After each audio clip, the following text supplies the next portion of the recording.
ومن أحسن قولا ممن دعا إلى الله وعمل صالحا وقال إنني من المسلمين.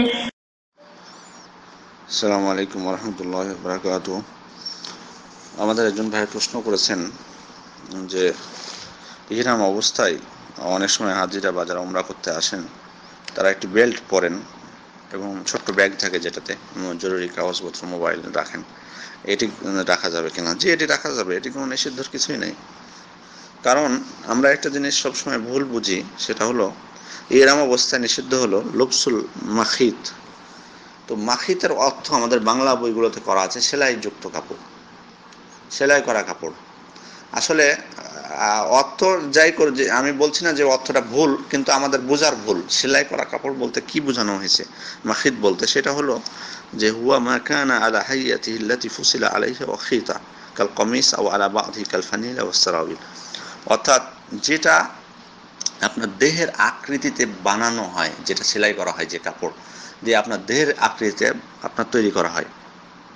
যেমন উদাহরণস্বরূপ বলি, যেমন পাঞ্জাবি, শার্ট, গেঞ্জি, আপনার এটা আপনার আকৃতিতে বানানো হয়েছে না, আপনার হাত কতটুকু বা ইয়াতে আপনার দেহের মানে আকৃতিতে যেটা বানানো হয়েছে। তারপরে জুব্বা, তারপরে আপনি নিচের দিকে দেখুন প্যান্ট, তারপরে পায়জামা, এগুলো আসলে মাখির দ্বারা এগুলো উদ্দেশ্য, মানে উদ্দেশ্য হলো যে এটা উদ্দেশ্য যে আপনার ওই পোশাক যেটা মানে দেহের আকৃতিতে বানানো হয়, সেলাই করা হয়। সেলাইযুক্ত বলতে এ সেলাইযুক্ত, অর্থাৎ যেটা সেলাই করে বানানো হয়েছে দেহের আকৃতিতে, সে পোশাক নিষিদ্ধ। মূলত এটা উদ্দেশ্য।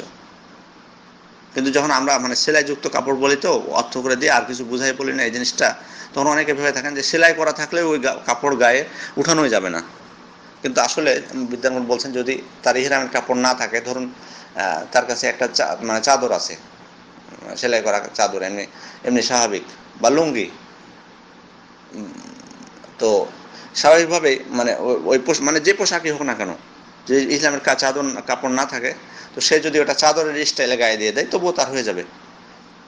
কিন্তু মানে এর দ্বারা এটাই উদ্দেশ্য যে আসলে মাখিদ বলতে সেলাইযুক্ত কাপড়, এটি উদ্দেশ্য শুধু না, বরং যে কাপড়টা সেলাই করা হয়েছে মানুষের শরীরের আকৃতিতে, এটি হলো উদ্দেশ্য, এটি হলো মূলত উদ্দেশ্য। যেমনটি উদাহরণস্বরূপ আপনাদেরকে বলেছি, এটা নিষেধ। আর স্বাভাবিকভাবে ব্যাগ যেটা বলেছেন, এতে কোনো সমস্যা নেই, কোনো সমস্যা নেই। বিদ্যানগর কেউ বলেনি যে এটা সমস্যা, এতে কোনো সমস্যা নেই। আসসালামু আলাইকুম ওয়া রাহমাতুল্লাহি ওয়া বারাকাতুহু।